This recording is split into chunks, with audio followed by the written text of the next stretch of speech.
ಇನ್ನು ಅನೇಕ ಮಹನೀಯರು ಆಗಮಿಸ್ತಾ ಇದ್ದಾರೆ.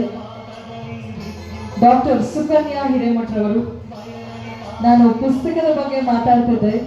ಸುಕನ್ಯಾ ಮೇಡಮ್ ಅವರ ಪ್ರಕಾಶನದಡಿ ಅದೆಷ್ಟೋ ಪುಸ್ತಕಗಳು ಓದುಗರ ಮನಸ್ಸನ್ನ ಮುಟ್ಟಿದೆ, ಮನೆಯನ್ನ ಮುಟ್ಟಿದೆ, ನಮ್ಮ ಸಮಾಜದ ಯುವ ಪೀಳಿಗೆಯನ್ನ ತಿಳಿಯುವಲ್ಲಿ, ಜೊತೆಗೆ ಒಂದು ಸಿನಿಮಾ ಎಷ್ಟು ಪ್ರಭಾವಿ ಮಾಧ್ಯಮ ಅಂತ ತಿಳಿದು ಸಿನಿಮಾದ ನಿರ್ಮಾಪಕಿಯಾಗಿ ಕೂಡ ಅನೇಕ ಯುವ ಜನತೆಯನ್ನ ಸರಿದಾರಿಯಲ್ಲಿ ತರುವ ಪ್ರಯತ್ನದಲ್ಲಿರುವ ಸುಕನ್ಯಾ ಹಿರೇಮಠ ಮೇಡಮ್ ಅವರು ಕೂಡ ಆಗಮಿಸಿದ್ದಾರೆ. ಗೌರವದಿಂದ ಸ್ವಾಗತವನ್ನ ಕೋರ್ತಾ, ಕುಮಾರಿ ಪ್ರೀತಿ ಸೊಂಡೂರ್ ಅವರು ಅದ್ಭುತವಾದಂತಹ ನೃತ್ಯಗಾರ್ತಿ, ನೃತ್ಯ ನಿರ್ದೇಶಕಿ, Nataranga school of dance academy, ಖ್ಯಾತ ಭರತನಾಟ್ಯ ಕಲಾವಿದೆ, ತಮಗೂ ಕೂಡ ಪ್ರೀತಿಯ ಸ್ವಾಗತ.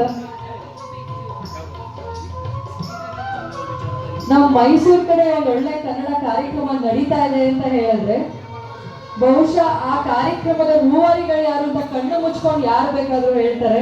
ಅದು ಯಾರು ಅಲ್ಲ, ನಮ್ಮ ಅತ್ಯಂತ ಹೆಸರುವಾಸಿಯಾಗಿ ಸಮಾಜಮುಖಿಯ ಜೊತೆಯಲ್ಲಿ 103 ಬಾರಿ ರಕ್ತದಾನ ಮಾಡಿರುವಂತಹ ತ್ಯಾಗರಾಜ್ ಸರ್ ಅವರು ಕೂಡ ಮೈಸೂರಿನಿಂದ ಆಗಮಿಸಿದ್ದಾರೆ.